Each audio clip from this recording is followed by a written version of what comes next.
piekka suahke ofsi. Lasta la podi garasi. Baro borsho gerke kattai. Baro sopto kanuki. Gome bajel bieka skåpa. Jag heter Rostam Millashari och jag är sångare, kompositör och konsertproducent. Tillsammans med slagverkaren Liliana Zavala och dansaren Ulrika Larsen har vi skapat projektet Smak.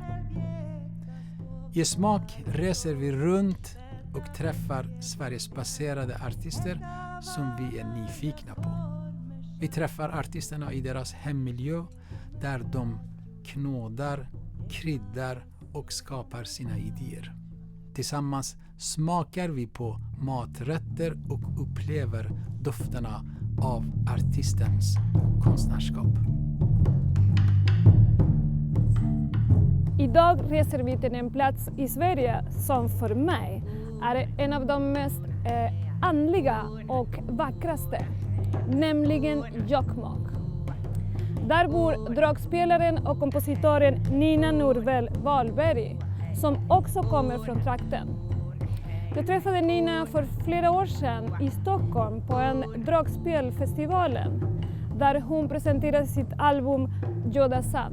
På min väg betyder det på Sápmi.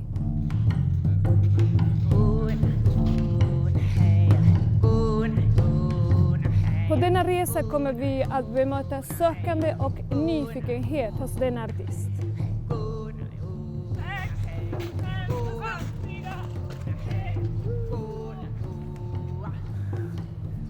Hej!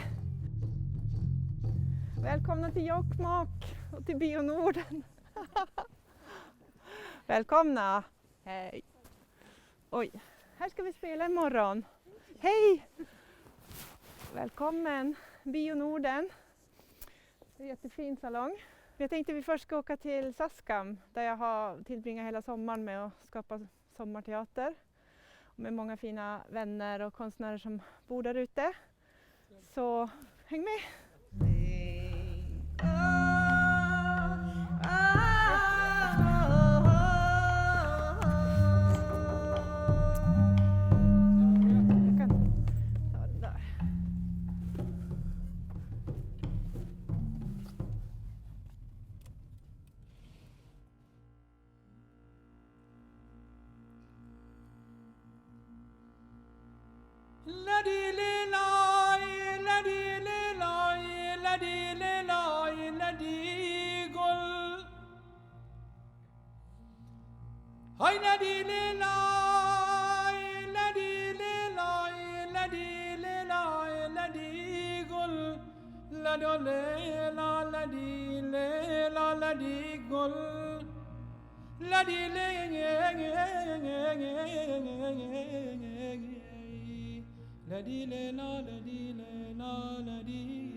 از خانه برآمدیم و گفتیم و خدای از خانه برآمدیم و گفتیم و خدای از یاری عزیز خود شدم زنده جدای مردم ز غمت جانانی از یاری عزیز خود شدم زنده جدای مردم ز غمت جانانی عاشق نشوی که عاشقی بدبخت است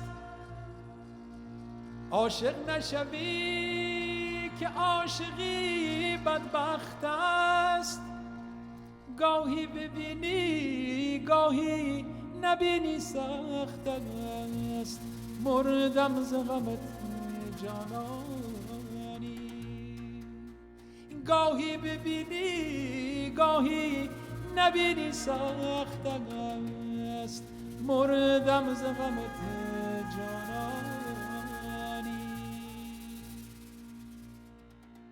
Vill gärna alltså veta den olikheter i musikalisk uttryck i olika delar av den samiska, vad kan man säga, befolkningen. Ja, traditionen. Ja, traditionen, precis.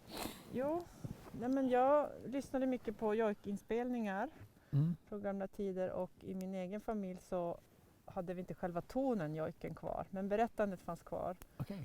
Men då har jag lyssnat på andra skogssamisk kultur och då i ett tillfälle så berättar den jojkaren Karin Stenberg, hon berättar om hur hennes jojk speglar det landskap där hon kommer ifrån. Att någon hade undrat, ja men dina jojkar låter ju sådär, lite sådär. Och hon bara, ja i de här nordligare trakterna där bergen är mer dramatiska, där blir jojken mera upp och det blir mera ner och liksom tonerna blir, följer landskapet. Och mina jojkar de berättar om myrar, små berg och en myr och små berg. Och då kände jag mig hemma, både i det hon förklarade om musiken, att det är så såg min natur ut där jag växte upp och där jag vistades och hade de här traditionerna med min familj och att den jojken också följer mer. Och det kanske man skulle kunna då generalisera och säga att men sydsamisk jojk är lite mer böljande och kretsar mer kring några få toner, inte så högt register. Och den nordsamiska jojken är mer pentatonisk, den är mer utåtriktad, högre, man sjunger högre. Men det används ju också som funktionell musik. Att jag jojkar min jojk för min flock, att de här renarna vet vem jag är. Precis. Eller att jag vill lugna dem. Till exempel finns det exempel på någon som har berättat. Eller att jag jojkar för att berätta för dig som är där borta med dina djur. Att här är jag, så vet du, känner du igen. Men också till barnuppfostran. Alltså till att vi jojkar om det vi gör.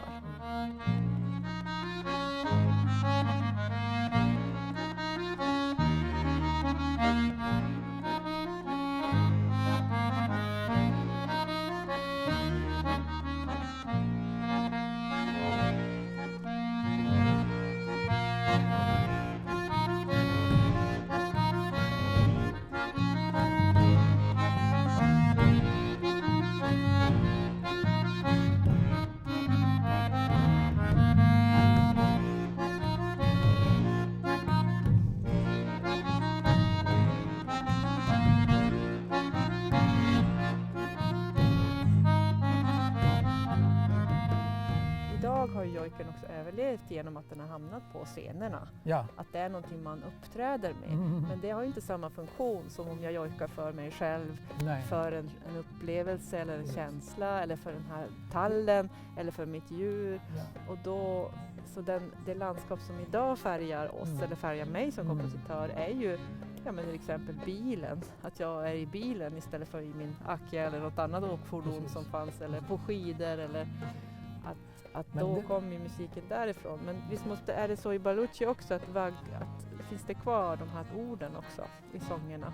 Ja, det är det. Men såklart orden idag i den modernare, vad kan man säga, tider har blivit annorlunda. Sättet att uttrycka sig genom ord också har blivit annorlunda. Men jag har exempel på gamla inspelningar där det finns levande släktingar idag till den som är inspelad. Och de förstår inte orden för att språket har redan förändrats så mycket precis. På 50 eller 100 år. Ja. Vill du ta lite kaffe? Ja tack, gärna. Och kaffeost kanske? Gärna, det har jag hört men jag aldrig har upplevt det här. Nej, okay. Jag ville göra det. Det är ju ett sätt att liksom, alltså för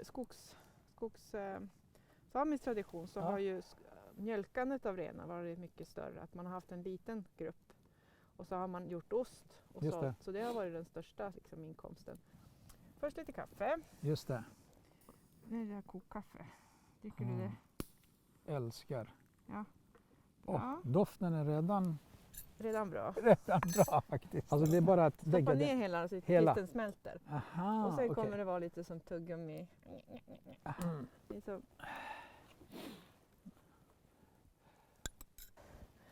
Det är så gott. Just det. Ja. Nu kan du börja den mogna. Okej. Håller man i hand? Nej, du kan bara ta den med skeden. Och sen stoppa i munnen? Stoppa den i munnen och så dricker du kaffe under tiden medan du tuggar den så att den smälter. Det är svårt att beskriva. Aha, okej. Det var faktiskt pedagogisk förklaring. Men hur har du lärt dig via din familj eller på inspelningar eller Alltså, träffar? Eller? ja, min mamma och pappa båda sjöng väldigt bra. Fast de var inte professionella musiker. Men de hade naturligt väldigt fina röster. Och samtidigt var de väldigt aktiva alltså hemma med sina sånger och försökte att ta in barnet och sjunga. De här sångrunda har varit ett faktum, alltså ett upprepande jämt, vad kan man säga, kul grejer alltså hemma hos oss. Men sen med tiden alltså blev jag mer och mer intresserad av folkmusik. För att först och främst min mamma sjöng väldigt, väldigt vackra, fina, folkliga sånger. Jag var inspirerad av henne. Men sen med tiden har jag fått möjlighet att träffa en del musiker, traditionsbärare som blev inspirationskälla för mig. Och jag började fokusera på Baluchi-musik. Baluchi-musik, alltså struktur, olika stilar, skalor, sättet att uttrycka sig. Jag har blivit mer och mer alltså, intresserad och fokuserad på den. Lotte kirdali, toptos lamuvaimun. Pienviele almien toptos lamuvaimun. Sudik piekavassa, toptos lamuvaimun. Kuovsui vuola, sarasjella, lolojelem harmoni. Kuovsui vuola, sarasjella, lolojelem harmoni. Toptu vuohkasi.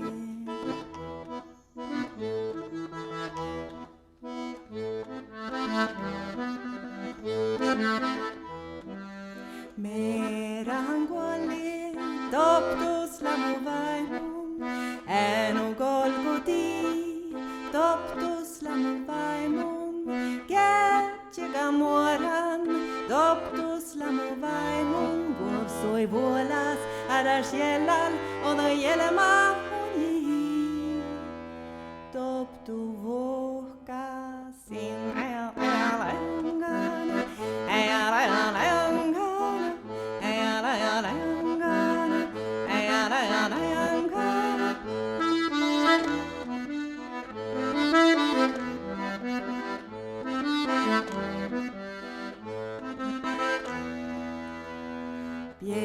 Lotte kirmuti, tiedä kajatussa.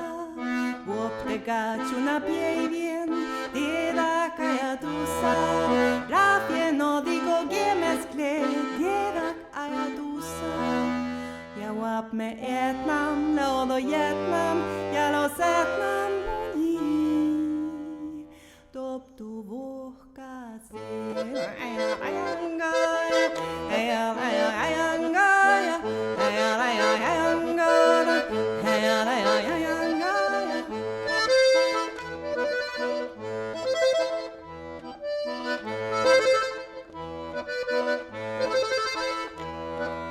Nasti almin koittien, toptus lamuvaimun. Cirka betsen, toptus lamuvaimun. Ja viesam lamu, teja tiedä kok toptu. Kuovsui vuola, saras jellal, odo jelma huni. Toptu vuohkasin,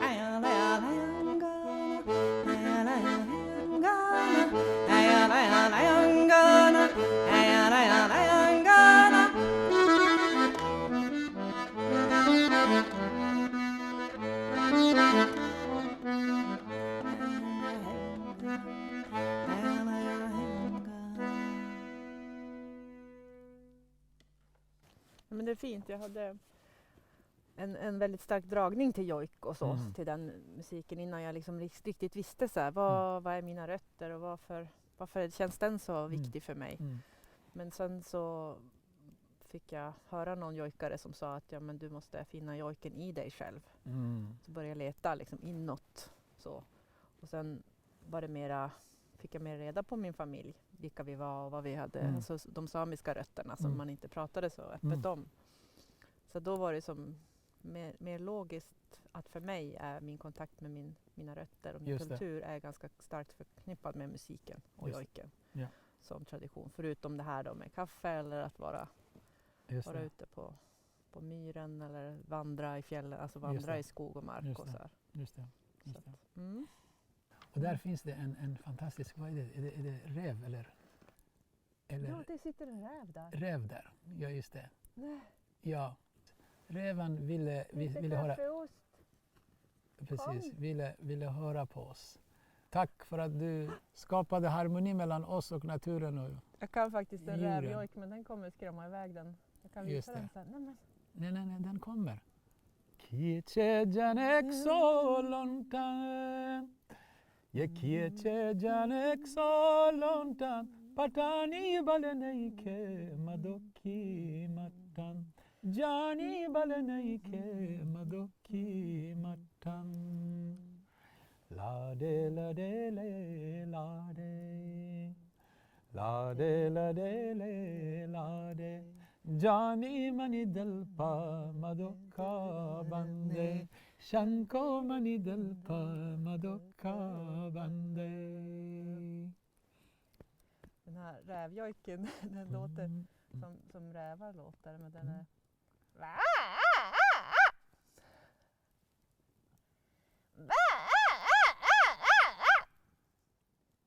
Den verkar inte rädd i alla fall. Nej, han kanske känner igen.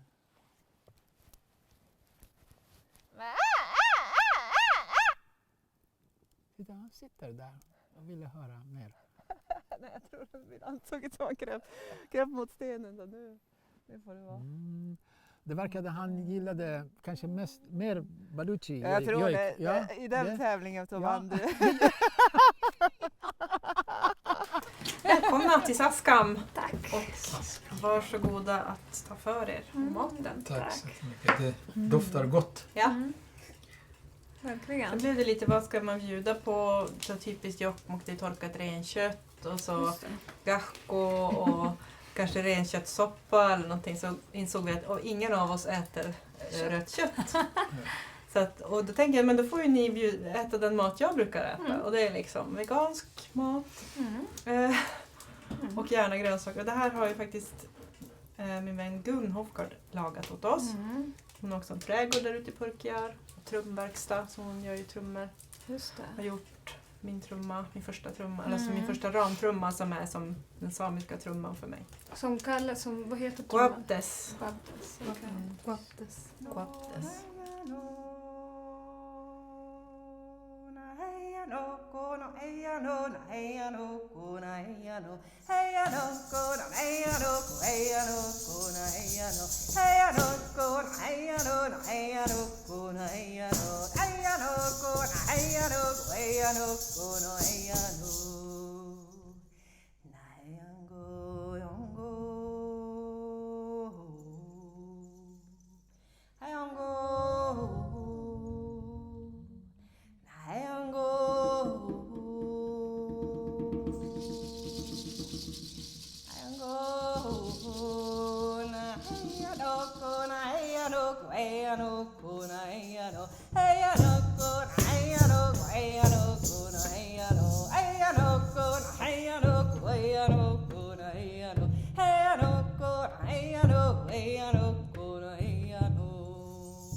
La de la de la la di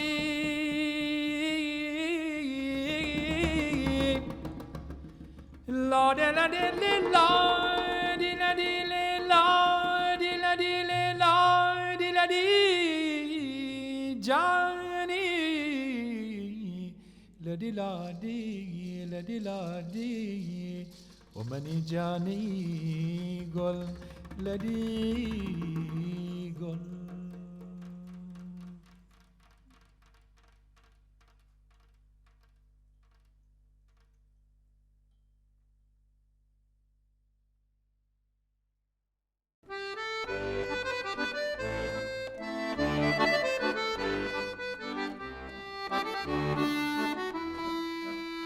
Berätta lite om vad har du Ja, här? det är ju gakko Varsågod. som ett glödkaka, eller så att du kan, det här brödet kan ju bakas på stenhäll traditionellt.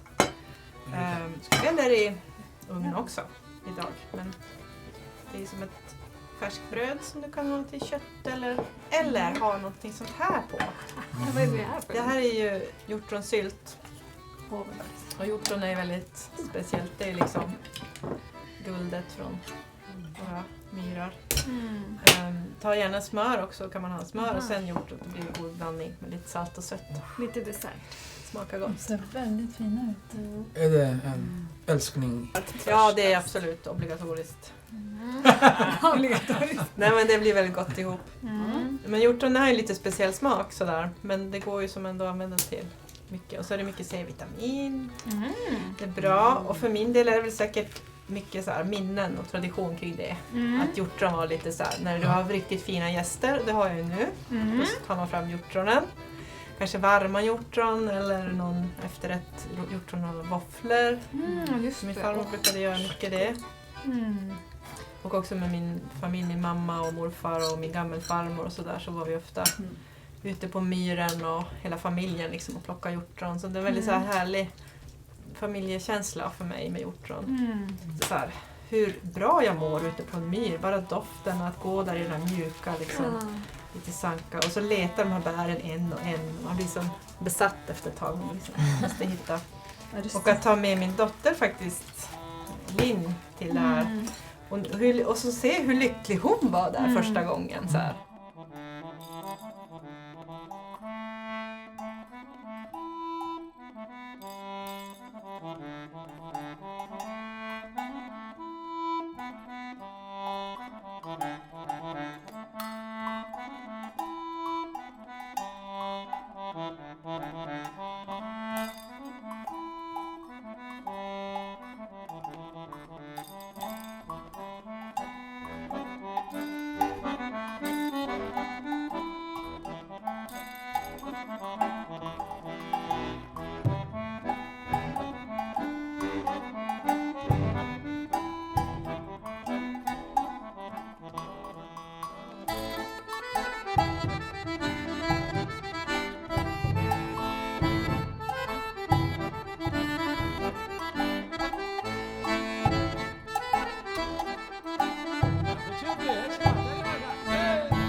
Jag har blivit besatt av Ja, jag också. hjortron. Jag måste Men det är få med. gott, jättegott med kaffe. Mm. Vi ska nästan ha lite med kaffe till det sen. Ska vi varma kaffe då? Vi Får värmer det- kaffe. Ja. Precis. Jo. Ja.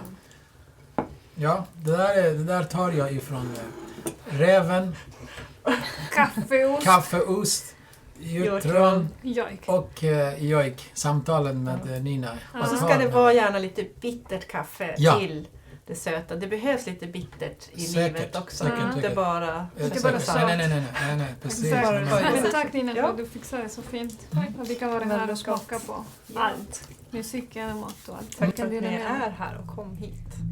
Suota piekkaa suahke opsi. Lasta laupodi karasi. Paro borsho gerke kattai. Paro sopto